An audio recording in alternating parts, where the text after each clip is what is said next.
Vous êtes-vous déjà demandé ce que signifiait réellement vivre une vie sage et épanouie? À un âge avancé, on pourrait croire que tout est joué, que les grandes décisions sont derrière nous. Et pourtant, c'est souvent à ce moment que les erreurs les plus subtiles, mais aussi les plus impactantes, peuvent s'insinuer dans notre quotidien. Ces erreurs, invisibles à première vue, ne résultent pas d'un manque de savoir ou d'expérience, mais plutôt de routines et d'habitudes mal ajustées, accumulées au fil des années. C'est ce qui rend la réflexion d'autant plus essentielle. Comment, avec tout ce que l'on sait, pourrait-on encore passer à côté de l'essentiel? Ces questionnements ne sont pas simplement théoriques, ils touchent profondément à notre humanité. Car l'enjeu n'est pas seulement d'éviter les faux pas, mais surtout de tirer parti des années accumulées pour construire une vie plus sereine, plus riche de sens. Nous aspirons tous à une existence marquée par la paix intérieure et l'harmonie avec ce qui nous entoure. Et pourtant, à mesure que le temps avance, certains pièges se dressent devant nous, parfois invisibles, mais toujours puissants. Ils peuvent miner notre bien-être sans même que nous en soyons conscients. La bonne nouvelle, ces écueils, une fois identifiés, peuvent être surmontés. Il ne s'agit pas de tout changer, mais de réajuster, de recentrer. Et surtout, de se rappeler qu'il n'est jamais trop tard pour vivre mieux. Si ce sujet vous parle, je vous invite à rester avec moi jusqu'au bout. Chaque partie de cette vidéo a été conçue pour vous offrir une compréhension profonde des erreurs à éviter et des moyens concrets pour les surmonter. Et surtout, n'oubliez pas de vous abonner à Esprit Stoïcien et d'activer les notifications. Ici, on explore ensemble des outils simples mais puissants pour améliorer nos vies, à travers la sagesse intemporelle du stoïcisme. Ensemble, faisons de ce voyage un moment de transformation et d'inspiration. Alors restez concentrés. Chaque étape est une clé qui ouvrira la suivante. Avec le temps, il est facile de laisser les jours défiler sans véritablement les habiter. Nous nous retrouvons parfois piégés par la routine, absorbés par des regrets du passé ou des anticipations concernant l'avenir. Ces pensées parasitent notre esprit, nous éloignant de ce qui est le plus précieux, l'instant présent. Imaginez un jardinier qui, préoccupé par ses récoltes précédentes ou obsédé par des prévisions météorologiques défavorables, en viendrait à négliger ses plantes actuelles.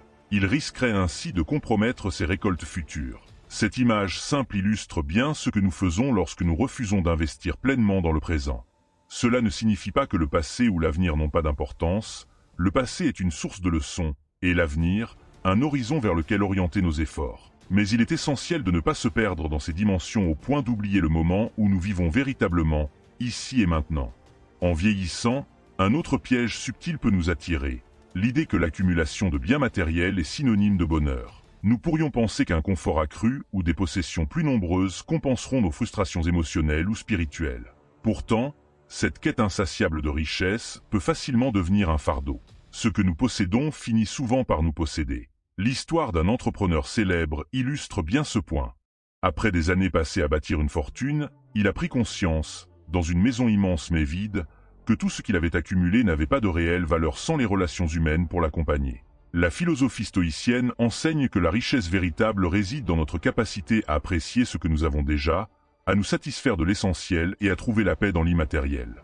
Cette réflexion sur la richesse s'étend naturellement à une autre erreur fréquente, celle de s'accrocher au passé. Le passé peut devenir une encre lourde, nous retenant là où nous ne devrions plus être. Les souvenirs, bien que précieux, ne doivent pas nous empêcher de progresser.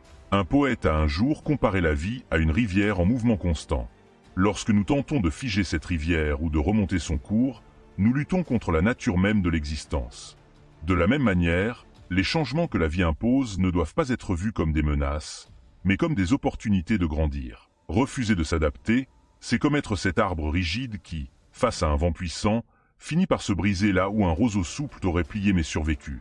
Nos émotions, quant à elles, peuvent devenir des obstacles majeurs à une vie paisible si elles ne sont pas bien gérées. L'amertume, la colère ou le ressentiment peuvent, avec le temps, s'installer comme des invités indésirables dans notre esprit. Épictète enseignait que nous ne sommes pas troublés par les événements eux-mêmes, mais par l'interprétation que nous en faisons. Cette perspective change tout. Au lieu de laisser nos émotions négatives prendre le dessus, nous pouvons apprendre à les observer, à comprendre leur origine et surtout à les transformer. Cela ne signifie pas réprimer ce que nous ressentons, mais plutôt accepter nos émotions comme des phénomènes passagers, à la manière des nuages qui traversent le ciel sans l'assombrir de manière permanente. Ce processus d'introspection et de gestion émotionnelle est étroitement lié à la santé mentale et physique. Trop souvent, nous sous-estimons l'importance d'un esprit clair et d'un corps en mouvement. surtout à mesure que nous avançons en âge. Or, prendre soin de soi n'est pas un luxe, mais une nécessité. Il suffit de petites actions pour améliorer considérablement notre bien-être, une promenade régulière, une méditation matinale, ou même des lectures inspirantes. J'ai un ami qui, face à un diagnostic de santé préoccupant, a choisi de ne pas se laisser abattre. Il a commencé par intégrer de légers exercices physiques à sa routine et par adopter une alimentation plus équilibrée. Ce choix simple mais constant lui a permis non seulement d'améliorer sa condition physique, mais aussi de retrouver un optimisme qu'il croyait perdu. Cependant, la santé ne se limite pas à notre corps et à notre esprit. Les relations humaines jouent également un rôle crucial dans notre épanouissement. La solitude, lorsqu'elle est choisie, peut être bénéfique, mais lorsqu'elle devient imposée, elle devient un fardeau. Marc Aurèle insistait sur le fait que l'homme est un être social, fait pour vivre en communauté. Cette vérité demeure universelle. Entretenir des relations, même simples, peut transformer notre quotidien. Une conversation sincère, un sourire échangé ou un moment passé avec un proche enrichissent notre vie d'une manière que rien d'autre ne peut égaler. Et ces liens n'ont pas besoin d'être nombreux pour être significatifs. Quelques relations authentiques suffisent à nourrir notre âme.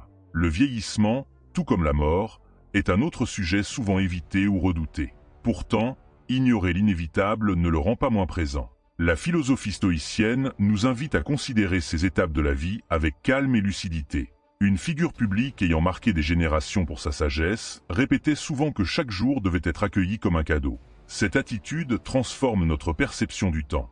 Plutôt que de vivre dans la peur de la fin, nous apprenons à savourer pleinement ce qui est ici et maintenant. Cette sérénité face à l'inéluctable n'est pas une résignation, mais une acceptation active, un choix conscient de tirer le meilleur parti de ce qui est donné. Mais pour vivre pleinement, il est nécessaire de cultiver une certaine ouverture d'esprit. À mesure que les années passent, nous pouvons être tentés de nous accrocher à nos certitudes, persuadés que ce qui a fonctionné hier fonctionnera toujours demain. Cependant, la vie est complexe et en constante évolution. Refuser de revoir nos convictions ou de nous adapter au nouveau contexte peut nous enfermer dans des schémas limitants. Une métaphore que j'apprécie particulièrement est celle de l'eau. L'eau ne se plaint pas du récipient qui la contient. Elle s'y adapte, change de forme et continue de couler. Cette souplesse est une qualité précieuse, particulièrement à un âge avancé, lorsque la tentation de la rigidité est plus grande. Enfin, il est essentiel de ne pas garder pour nous ce que nous avons appris au fil des années. Partager notre expérience, nos leçons et même nos échecs est un acte d'une grande générosité. Socrate, jusqu'à son dernier souffle, n'a cessé d'enseigner. Cet engagement envers la transmission est une source d'inspiration éternelle. Vous n'avez pas besoin d'être philosophe pour partager votre sagesse. Un simple geste, une conversation sincère ou même un écrit personnel peuvent avoir un impact profond sur ceux qui vous entourent. Cette transmission ne se limite pas à un partage unilatéral, elle nourrit également celui qui partage, car en exprimant ce que l'on sait, on approfondit sa propre compréhension.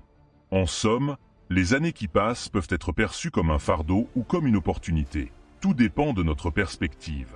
En évitant les pièges que sont l'attachement au passé, l'accumulation de biens matériels, la gestion désordonnée des émotions ou encore le repli sur soi, nous pouvons transformer notre vieillissement en un véritable art de vivre. Chaque jour est une nouvelle chance de grandir, d'apprendre et de transmettre. À travers ce voyage, nous avons exploré les écueils subtils qui peuvent miner une vie à un âge avancé, mais surtout les clés pour les éviter. L'essence de ces enseignements repose sur une chose: il n'est jamais trop tard pour ajuster le cap et retrouver un chemin de paix et de sérénité.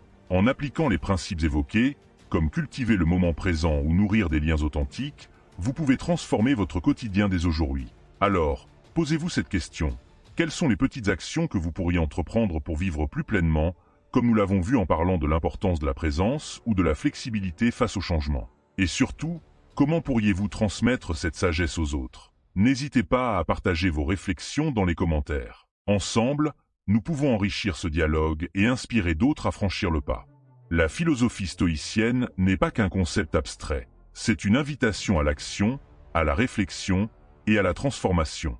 Je vous encourage à débuter votre propre voyage dès aujourd'hui, et rappelez-vous que chaque moment est une opportunité de progresser. Si cette vidéo vous a parlé, abonnez-vous à Esprit Stoïcien et activez les notifications.